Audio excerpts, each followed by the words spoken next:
Maybe it just means that you want to be with me forever, just as in the painting. Oh, David, that would be so nice. Wouldn't you like that, darling? Man, this got real Hansel and Gretel in the witch's cabin made of candy vibes, don't it?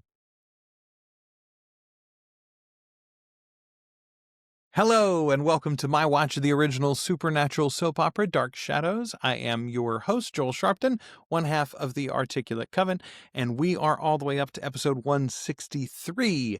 If you're watching these on YouTube, you can get them early, ad-free, more often at articulatecoven.com/join. $2 or more a month gets you access to everything we do. I appreciate everybody who is watching. And let's just jump right into this thing. Episode 163, let's find out whether Laura's threat to Vicky is good or not.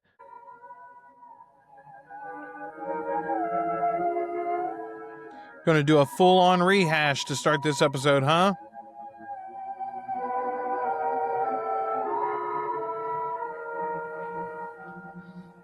That's my painting.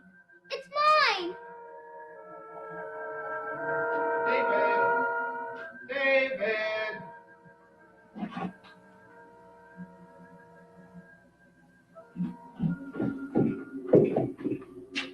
David, I've been looking for you. You hadn't been looking very long, homie. You were gone like 2 minutes and you went upstairs. Why would you yell, too? Oh, Dr. Guthrie's the worst ghost hunter ever. What is it? What's the matter, David? Where is it? What happened to it? What happened to what? My painting, it's gone. But the picture's still there. Not that one. The other one, my painting. Now calm down. Take it easy. They're always taking it away from me. But it's mine. Mine. What picture? The picture of my mother. And now me too. It was there where Josette is. When you called, I turned around. And they must have taken it away again. Yeah, that was the first time. I hadn't thought about that. That was the first time that David had seen that painting with him actually in it. Before, when it was hanging in his room, it had been an empty hole where he was. Taken anything out of this room? You and I are the only ones who've been here. Well, didn't you see it? I saw no picture of you and your mother. None at all.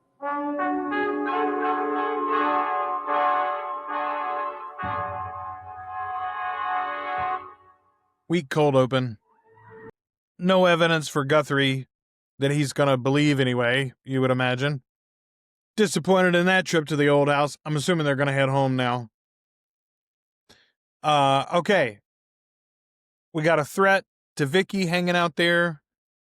My guess is Vicky and Laura will both be in this episode again. It was a picture of my mother. It scared me sometimes, but mostly I loved it. Why should it ever scare you? Well, it moved towards me once. Now, you're going to have to be a little clearer than that if I'm to understand what you mean. How about the head came out of the painting and it got gigantic and it hovered in my room and stared at me while I was trying to sleep? That's specific enough, Doc?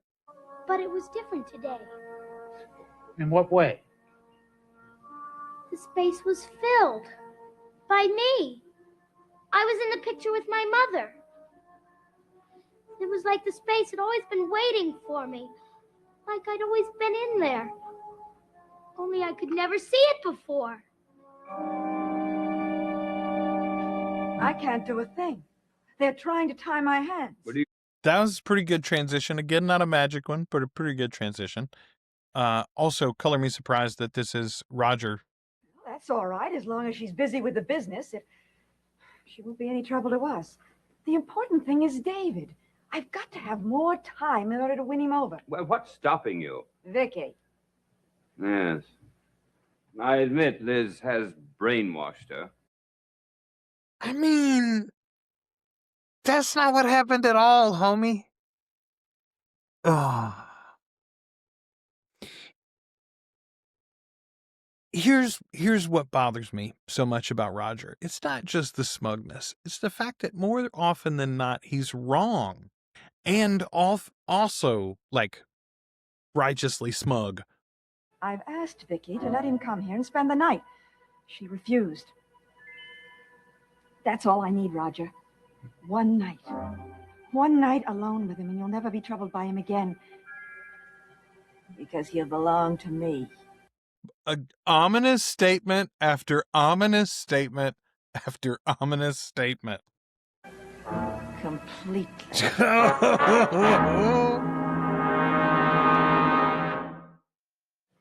Yes, I think that would be a very good thing. Let David spend the night with you, and then he would get used to your taking care of him. How? I'm genuinely, okay, we know Roger's not a great father, but how can you hear a woman say something like that in that tone of voice about your child? And you go, yes, it sounds like a very good plan. He'll get to know you, and then he can trust you. Do my motivations really matter? No, not really.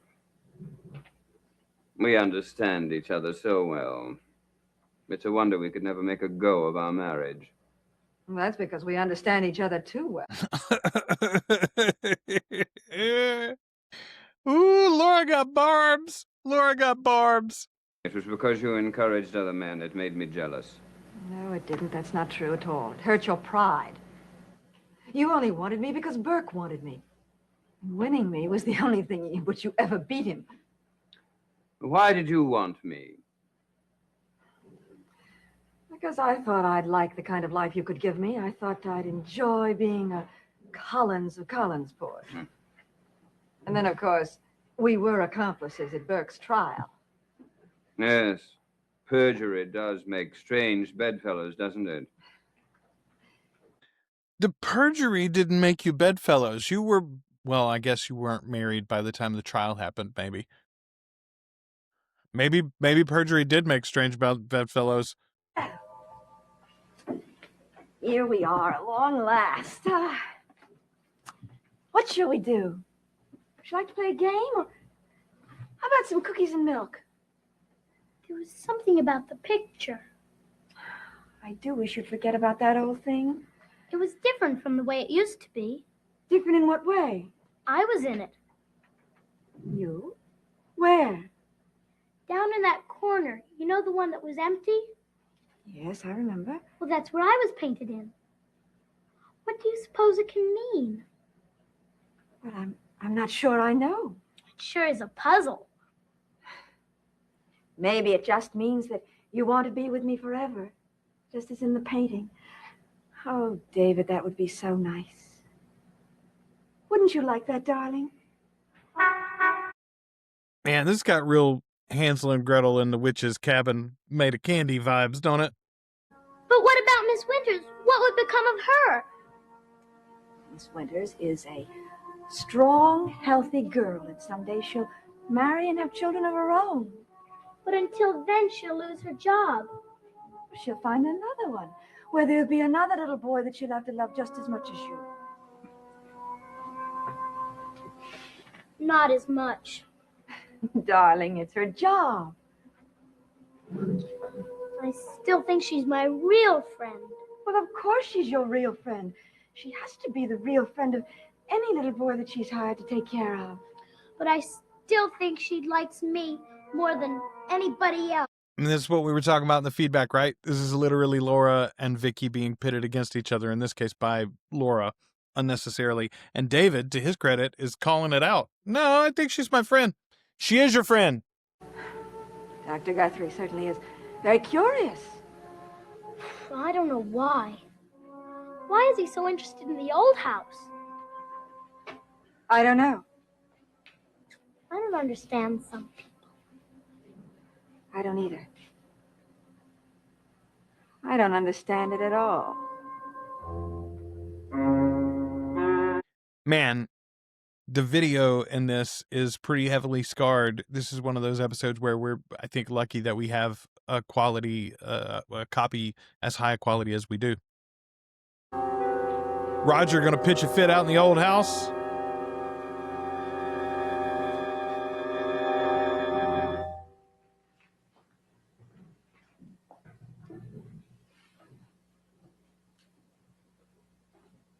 I see you're as interested in our ancestors as you... There is no universe in which somebody walks into that room while I'm looking at that painting and I don't turn around to look at that person before they get to me. Roger was walking quietly, but if you had gotten that close to me, I'm going to turn around quicker and more startled than that. I came to discuss my son. I do not want you to be around him. Oh? Why not? David is a very high-strung boy. He's given to all manner of fantasies. We've done our best to try to discourage him, and you are encouraging him. In what way? You know very well in what way, all this business about Josette and the portrait. It's all in his mind, and you make him dwell on it. Well, that may be the best way to get it out of his mind. Let him understand it fully. I'm the judge of what's best for David. He's my son. Those are two different statements. He is your son, probably, legally, maybe not biologically, but also, you are not the best judge of what's good for David. You are one of the worst judges of what's good for David, I would say. A few facts. But these are not facts. They're figments of his imagination. You're in no position to be certain of that. I'm in a position to know this much. I'm David's father, his legal guardian. Me, not my niece, or my sister, or anyone else. And as long as that is the case, you will not see him. What does your wife think about this? I don't know why that should interest you at all. But it does. She interests me a great deal. A very great deal.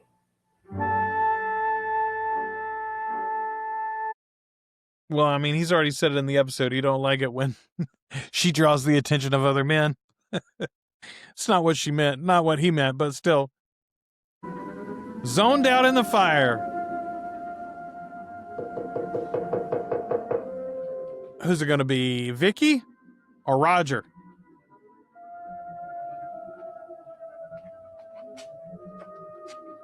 Mrs. Collins? Dr. Guthrie. Oh, I'm Peter Guthrie. David has told me so much about you. And me about you. But you're not at all what I expected. Really? What did you expect? Well, I'm not sure, but it's not you. But then children rarely mention how lovely their parents are. They think about it, but they don't talk about it. Ugh. All right, Peter. You've met 3 women so far in this show, and every single one of them you started with how lovely they are. I understand it was the time, but I'm just pointing it out. Don't start with that, gentlemen. Of course, you can't blame him growing up in a place like this all by himself. It's a beautiful place. Oh, yes, it is. But so much more a part of the past rather than the present that it's not surprising that he believes in ghosts. I mean, okay, that's a true story about this house. The house is more of a place of the past than the present. Think about the fact that like 3/4 of the main house is blocked off and not in use anymore. But that is rich coming from a woman who's trying to take him to Egypt. He had his father. Yes, well, Roger was never really a father to him. In fact, he's the bigger baby of the 2. I heard you were separated. Well, even when we were together, we were separated. You see, I had a great rival for Roger's affections. Roger himself. He won out. I never could think as much of him as he thought of himself. I never could think of as much of him as he thought of himself. Oof, that is a great indictment of Roger. Spot on. Spot on, Laura. I'm telling you all this. I'm interested. Perhaps it's because I would like for us to be friends. Well, I would like that too. Well, then, shall we make a stab at it? Yes, let's. For David, if for no other reason. I think you're right. He has very few people in this world. Of course, there's your sister-in-law, Mrs. Stoddard. Yes. She's raised a child of her own, of course, and I don't think that she had the patience to start all over again with mine. You sound as if you're not too fond of her. Well, I tried very hard to be fond of her in the beginning, but she wouldn't let me. You see, she didn't think that I was good enough for Roger. And no, that's not quite right. Roger didn't count. Actually, she didn't think I was good enough to be a Collins. Boy. Great. I mean, she's nailing them all, huh? That is, of course, that is Elizabeth's problem. It's not that she wasn't good enough for Roger. Roger's not good enough for the Collins family either. But she was going to bear the child that will carry on the Collins name, and Elizabeth was not down with that. Well, then perhaps you won't be too sorry if she's away for a while. I am always sorry when someone is ill, Doctor, aren't you? And such a strange illness. What do you make of it? Well, I'll leave making anything of it to you, after all. That's your business. I've never seen anything like it. Not in this world. Are there any other worlds? Tit-a-tit. The writing in this one is sparkling. Excellent job. There might be. What an interesting observation. We must discuss it sometime. Haven't you ever considered the possibilities of another world? Well, let me put it this way.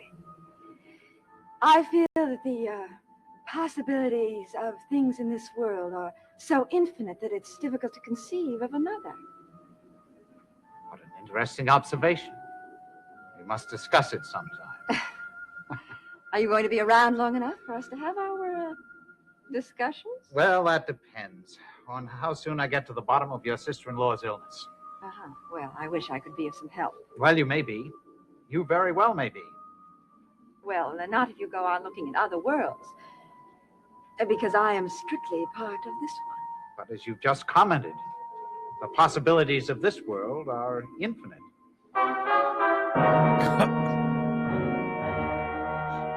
I'm genuinely some of the best dialogue of the show so far.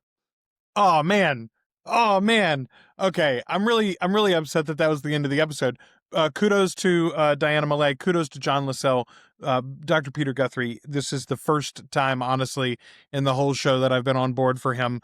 I was excited before he showed up, but once they started giving him to me, it was dry. He was sparkling in this episode. Very good work. Very good work. Written by Malcolm Marmortson. Kudos, sir. All right. Thanks to everybody who's watching these. Stay tuned. We got episode 163 coming up next for patrons. No, that's not right. We are on 163 already. We got 164 coming up for patrons. If you are watching these on YouTube, don't forget you can get them early, ad-free, and more often at articulatecoven.com/join. $2 or more a month gets you access to everything we do early and ad-free. All right. I'll be back soon with episode 164.